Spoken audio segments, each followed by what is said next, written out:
வணக்கம் நண்பர்களே, AKS creative கிரியேஷனுக்கு உங்களை அன்போடு வரவேற்கிறேன். இன்றைக்கி நம்ம பார்க்க போகிறது சூப்பராக ஒரு சென்னா ரெசிபி தான் பார்க்க போகிறோம். அதாவது சென்னா மசாலா தான் பண்ண போகிறோம்.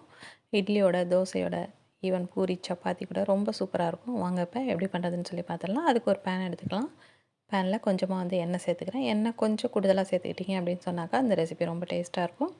எண்ணெய் கொஞ்சம் சூடாகிட்டோம். சூடான பிறகு இதில் நம்ம பொடியாக கட் பண்ணி வச்சுருக்க பெரிய வெங்காயம், ஒரு 2லேருந்து ஒரு 3 வெங்காயம் நான் கட் பண்ணி வச்சுருந்தேன். அந்த வெங்காயத்தை உள்ளே சேர்த்துட்டு நல்லா வதக்கி விட்டுடலாம். வெங்காயம் ஓரளவுக்கு நல்லா வதங்கிடட்டும். அது கூட பார்த்திங்கன்னா தக்காளி, நல்லா பழுத்த தக்காளியாக ஒரு 3 தக்காளி எடுத்திருக்கேன். அதோட ஒரு கிராம்பு, சின்னதாக ஒரு பீஸ் அளவுக்கு பட்டை போட்டுட்டு அதில் 1/4 ஸ்பூன் அளவுக்கு சோம்பு, அதே 1/4 ஸ்பூன் சீரகம், மிளகு 3 சேர்த்து நல்லா அந்த தக்காளியோடே சேர்த்து நல்லா பேஸ்ட்டாக அரைச்சி அந்த தான் இப்போ நான் உள்ளே சேர்த்துருக்கேன். சேர்த்துட்டு அதையும் வதக்கிடலாம். இதோட ஒரு ஸ்பூன் அளவுக்கு இஞ்சி பூண்டு பேஸ்ட் சேர்த்துக்கிறேன். சேர்த்துட்டு இஞ்சி பூண்டோட பச்சை வாசம் போகிற அளவுக்கு அதையும் நல்லா வதக்கி விட்டுடலாம்.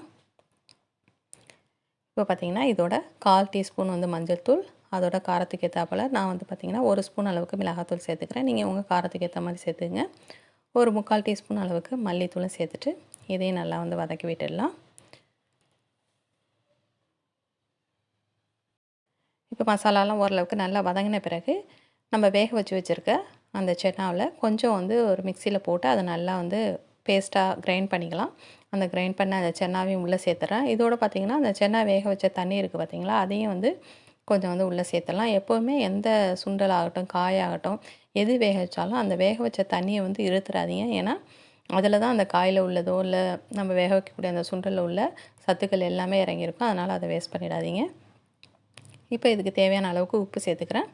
நான் ஆல்ரெடி அந்த சென்னா வேக வைக்கும் போதே அதிலே உப்பு சேர்த்து தான் வேக வச்சுருக்கேன். அதனால் இந்த மசாலாவுக்கு தேவையான அளவுக்கு மட்டுமே நான் இப்போ நான் உப்பு சேர்த்துருக்கேன். இப்போ வேக வச்சுருக்க சென்னாவையும் உள்ளே சேர்த்துடலாம். அதுலேயும் தண்ணி இருக்குது, அந்த வேக வச்ச தண்ணி அதோட தான் நான் உள்ளே சேர்த்துருக்கேன். உங்களுக்கு கொஞ்சம் தண்ணியாக இருக்கிற மாதிரி இருந்துச்சுனாக்கா கொஞ்சம் நான் அதை கொதிக்க விட்டிங்கனாக்கா நல்லா உங்களுக்கு திக்காக வந்துடும். பட் ரொம்ப திக்காக இருந்ததுன்னா கொஞ்சம் தண்ணி சேர்த்துட்டு அதை உங்களுக்கு தேவையான கன்சிஸ்டன்சிக்கு நீங்கள் அதை மாற்றிக்கலாம். இப்போ ஓரளவுக்கு நல்லா கொதித்து எண்ணெயெல்லாம் திரண்டு வந்திருக்கு. அதுக்கு முன்னாடி நம்ம சேனல் நீங்கள் இது வரைக்கும் சப்ஸ்கிரைப் பண்ணலாம். கீழே இருக்கிற இடத்துல சப்ஸ்கிரைப் பண்ணி சப்ஸ்கிரைப் பண்ணிவிடுங்க. கூடவே பக்கத்தில் ஒரு பெல் சிம்பிள் வரும், அதையும் ப்ரெஸ் பண்ணிவிடுங்க. அதில் ஆளுங்கிற ஆப்ஷன் செலக்ட் பண்ணுங்கள். அப்போ தான் நான் சேனலில் எந்த வீடியோ போட்டாலும் உங்கள் மொபைலுக்கு நோட்டிஃபிகேஷன் உடனே வரும். இப்போ பார்த்திங்கன்னா சென்னா நல்லா நமக்கு கரெக்டான ஒரு பதத்தில் எண்ணெயெல்லாம் பிரிஞ்சு ரெடி ஆகிடுச்சு. ஃபைனலாக கொத்தமல்லி தலைகளை தூவிட்டோம் அப்படின்னு சொன்னாக்கா நமக்கு அருமையான சென்னா மசாலா ரெடி ஆகிடுச்சுங்க. கண்டிப்பாக வீடியோ பிடிச்சிருக்குன்னு நினைக்கிறேன். பிடிச்சிருந்தால் மறக்காமல் லைக் பண்ணுங்கள். உங்கள் ஃப்ரெண்ட்ஸ் அண்ட் ரிலேட்டிவ்க்கு ஷேர் பண்ணுங்கள். முக்கியமாக கமெண்ட் பண்ணுங்கள். வேறு ஒரு இன்ட்ரெஸ்டிங்கான வீடியோவில் உங்களை மீண்டும் சந்திக்கிறேன். வணக்கம்.